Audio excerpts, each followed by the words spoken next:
Yes, mtazamaji wa Nteze Media, karibu sana siku ya leo tarehe 19 mwezi wa 5 mwaka 2025. Siku bora, Jumatatu nzuri kabisa. Siku ya leo tunafanya surprise kubwa kwenu kwa sababu ndio siku ya kwanza tunaanza kwenda hewani, yani kuonekana live kabisa tofauti na siku za mwanzoni. Siku ya leo tuko na mtu bora kabisa ambaye tutachambua mchezo wa Simba dhidi ya RS Berkane pale Morocco, mchezo wa kwanza ambao Simba alifungwa magoli 2-0, na pia tutazama mchezo wa tarehe 25 mwezi wa 5 mwaka 2025 Simba akiwa nyumbani. Yes, niko na mtaalamu Andre Masawe ambaye huyu ni mchambuzi wa soka hapa nchini Tanzania. Yes, mtazamaji wa Nteze Media, kama nilivyokuambia niko na ndugu yangu hapa Andre Masawe ambaye ni mchambuzi wa soka. Atuambie mchezo wa Simba wa League 1, wanasema mchezo wa kwanza pale Morocco, kiufundi mchezo ulikuwaje ndugu yangu? Tuambie. Kwanza nimefurahi sana kukutana na wewe ndugu yangu. Nashukuru sana. Bwana, kwanza nimefurahi sana, stories zako nimezisikia nyingi hasa hapa jijini Dar es Salaam na kupongeza sana kwa kazi nzuri unaifanya. Nashukuru sana. Yes, ni Nteze Media ndugu yangu. Na tunazungumza masuala ya soka, lakini kikubwa zaidi tutazame mchezo wa kwanza wa Simba pale Morocco. Simba alikuwa dhaifu sehemu gani, alikuwa bora sehemu gani kwenye mchezo uliopita?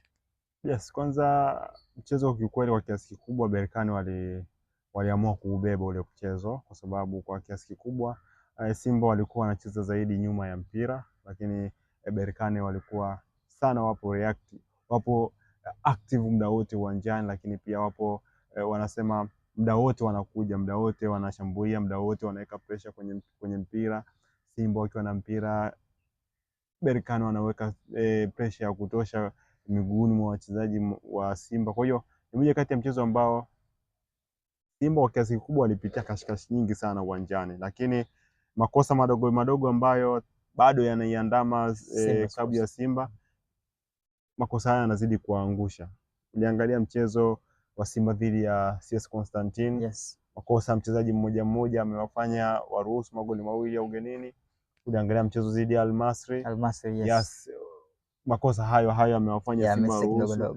Lakini hata ukirudi kwenye ligi kuu, magoli ambayo Simba wanaruhusu sana sana yanasababishwa na makosa ya mchezaji mmoja. Vivyo hivyo kwenye mchezo dhidi ya RS Berkane. Mpira ulivyoanza umeona hata magoli hajapishana sana. 8 kwa dakika 14. Yes, magoli hajapishana. Ni kama dakika 6 tu zimetumika.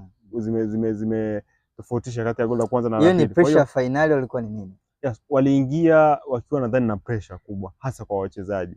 Ulimwangalia Hamza ambaye alikuwa yupo kwenye eneo la tukio kwenye magoli yote. Abdulrazak Hamza. Yes. Kwa kiasi kikubwa naona hakuwa kwenye utimamu mzuri. Na ndio maana baada ya kuruhusu kuona attempt zake mbili ambazo yeye mwenyewe alikuwa eneo la tukio zimefanya Simba ruhusu magoli mawili. Weka wazi kwamba mimi leo sipo fit, mtu mwingine aje aingie achukue nafasi. Kwa hiyo kwa kiasi kikubwa Simba ndo walianza hivyo, na kwa kiasi kikubwa Fadlu alijua nini cha kufanya. Yes, alijua nini cha kufanya. Walivorudi kipindi cha pili, sabu ya Valentin Nouma kwa Kibu Denis. Yes, Valentin Nouma akicheza kama wingback, lakini Shabalala akirudi nyuma kucheza kama kiufundi koje, yani imekaje? Naona Nouma ni wanasema ni mchezaji wa nyuma, lakini Fadlu Davis maybe si ufundi gani, utuambie mchambuzi, akampeka kwa Kibu. Kiufundi pale ilikuwa anataka kujizuia au ku attack zaidi? No, tunasema ni mfumo aliubadilisha. Mfumo mzima wa uchezaji aliubadilisha. Kwa sababu pale ilivyokuwa baada ya Hamza kutoka baada ya Hamza kutoka walichokuwa wanakifanya pale, Nouma alivyoingia alicheza kama wingback ambayo hiyo nafasi inachezwa pia na Shomari Kapombe kwa upande mwingine. Yeah. Kwa hiyo nyuma alikuwa Shabalala, Shemalon Fondo pamoja na Shamu Karabu. Yes, hao walikuwa wanacheza kama back 3. Back 3 ambayo ilikuwa ipo compact sana na wingbacks wawili ambayo ni Nouma pamoja na Shomari Kapombe. Kwa hiyo Simba wakiwa wanashambuliwa wanakuwa na ukuta wa watu watano ambaye anakuwa Nouma, Shabalala, Shemalon Fondo na Shamu Karabu pamoja na Shomari Kapombe. Huo ni ukuta wa watu watano. Kwa hiyo Fadlu alijua kabisa kwamba hawa Berkane kwa kiasi kikubwa wakiwa wanashambulia wanakuwa na nguvu kubwa sana. Kwa hiyo yes, wanakuwa tough sana. Kwa hiyo nikiwa na back 3 ambao ni nzuri, lakini wakati nashambulia nikiwa na back 3 Kapombe pamoja na Nouma watanipa advantage kubwa sana, lakini wakati nashambuliwa hawa pia watakuja kusaidia safu yangu ya ulinzi. Kwa hiyo ni moja kati ya karata nzuri sana ambayo Fadlu alicheza na ilimlipa kwa kiasi kikubwa, kwa sababu ukiangalia kwa kipindi cha pili Simba waliweza kuwa manage RS Berkane. RS Berkane wakaishia tu kufanya ujanja au kujiangusha ndani ya box, lakini kwa kiasi kikubwa kipindi cha pili hakuna attempt ambayo unaweza kuona ni ya hatari ambayo ipo wazi, sababu hata goli ambayo alifunga likakataliwa ilikuwa ni offside. Yes. Kwa hiyo hakuna attempt ambayo unasema hapa Simba hapa Simba hii nafasi Berkane walioipata ilisababishwa labda na substitution alizofanya Fadlu Davis. Hapana. Kwa hiyo ni moja kati ya karata nzuri sana aliocheza kipindi cha pili, na Simba kipindi cha pili walikuwa imara zaidi, hasa kwenye eneo la ulinzi, walijilinda vizuri. Uliona attempt ambazo alikuwa anafanya Valentin Nouma, tackling zake alizokuwa anazifanya ni superb kweli kweli. Kwa hiyo nikiangalia kwa ule mchezo nilitegemea uwe vile. Baada hata mchezo nilitegemea uwe vile, kwa sababu RS Berkane ana rekodi nzuri sana akiwa nyumbani, lakini pia kwenye ligi yao kule ambaye ndio ubingwa, anacheza michezo 30 ana pointi 70. Amefunga magoli 49, karuhusu magoli 14. Kwa hiyo si magoli mengi sana, lakini akiwa kwenye uwanja wa nyumbani huaga anatumia vizuri sana advantage hiyo. Lakini kwa upande wa Simba yeye yupo juu ya RS Berkane kwa sababu Simba kacheza michezo 26, amefunga magoli ana advantage ya magoli 51. Yes. Umenipata? Kwa hiyo ana faida ya magoli 51, karuhusu magoli 11 peke yake. Kwa hiyo ni moja kati ya vitu ambavyo ukiviangalia kwa upande wa Simba kakusanya alama nyingi kwenye michezo michache, maana ana alama 69 kwa michezo 26. Yule ana alama 70 kwa michezo 30. Ni ligi tofauti, lakini ukiangalia kwa kiasi kubwa zinaweza zikadefine nini ambacho kinafuatwa, na ndicho ambacho kilitokea hata kwenye ule mchezo. Tulijua kabisa Simba atakuwa nyuma ya mpira kwa kiasi kikubwa, na kweli alikuwa nyuma ya mpira na kimemlipa, lakini kilichomwangusha Simba nadhani ni pressure ya kucheza fainali. Pressure walianza na pressure ili zile za dakika za mwanzo, lakini muda ulivyokuwa unazidi kwenda wachezaji walikuwa wanaendelea kugain. Tumzungumzie mchezaji ambaye alikuwa ni hatari wa upande wa RS Berkane, yule kiungo anaitwa Kamara. Yes, yani katikati pale kaweni kitu gani kwa wasema kina Fabrice Ngoma, Yusuf Kagoma walifeli sehemu gani kwa kwanza ule ni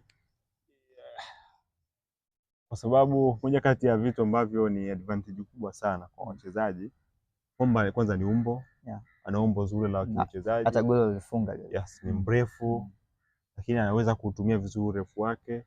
Unanipata? Mali inakaa mguuni, anapiga accurate passes. Unanipata? Yani kitu ambacho unaweza ukakipata kwa Kagoma na Fabrice unakipata kwa Kamara. Kwa sababu Fabrice ana uwezo wa passing, long range pass. Yes. Lakini block hawezi kublock vizuri kama Yusuf Kagoma. Kwa hiyo Simba wanachokifanya wanamtumia sana Yusuf Kagoma, Fabrice Ngoma kwenye passing, lakini kwenye block mpira, kukata umeme, kuweka pressure kuweka pressure wakati Simba haina mpira, kutafuta mpira, kuwini mapambano, anamtumia sana Yusuf Kagoma. Kwa hiyo ni vitu ambavyo kwa Simba wanawatumia wachezaji hao wawili, lakini kwa Mamadou Kamara kwa kiasi kikubwa yeye yote anafanya kazi, anavifanya na kwa usahihi kabisa mtu mmoja. Lakini pia ukiachana eneo la katikati akienda kuongeza namba kwenye eneo la ushambuliaji kama alivyofanya kwenye ile attempt ya kona, anaweza akaproduce kitu kikubwa, na ndicho ambacho anakifanya. Kwa hiyo ni mmoja kati ya mchezaji ambaye amekamilika. Na ukimwona kiungo kama Kamara anaweza akaenda akaongeza namba kwenye safu ya ushambuliaji, lakini kwenye defensive midfield yake, maana anaweza kucheza central midfield na defensive midfield, anaweza kucheza yote kwa usahihi zaidi. Kwa hiyo anakupa vitu vingi sana uwanjani. na vitu hivi anavyokupa anakupa kwa usahihi. Kwa hiyo ndio kitu ambacho kawazidi na aliwazidi sana kina Fabrice Ngoma na Yusuf Kagoma. Ndugu yangu Ali Masawa, kama mchambuzi, tutazame mchezo wa pili wa Simba dhidi ya RS Berkane ambao unafanyika hapa nchini Tanzania. Hatujui either ni New Amani Complex Zanzibar au ni Mkapa Dar es Salaam. Wewe kwa mtazamo wako, mashabiki wa Simba wengi baada ya mchezo kumalizika walifurahi sana matokeo ya Simba kuruhusu wanasema goli mbili, na kingine kuuliza baadaye kuhusu sababu ya Joshua Mutale Budo wanasema ongezeni kwa zile dakika za mwishoni. Tuzungumzie, je, Simba kwa nini anatamani sana kuwa kwenye dimba la Mkapa huko kiwanja kingine hususan kwa mchezo? Sababu ni nyumbani. Kwa sababu gani? Yes. Ukijaribu kuangalia hata kuchukulia mfano wewe mwenyewe kwenye maisha yako ya kawaida, yaani kama umelelewa labda Kagera kule ndani maisha ambayo ulikuwa unalelewa kule na umeyazoea, ukiambiwa leo sasa nyumbani utakuwa unaenda tena kwa wazazi wako, utakuwa unaenda kwa baba mkubwa au mama mkubwa ambaye anaishi labda Shinyanga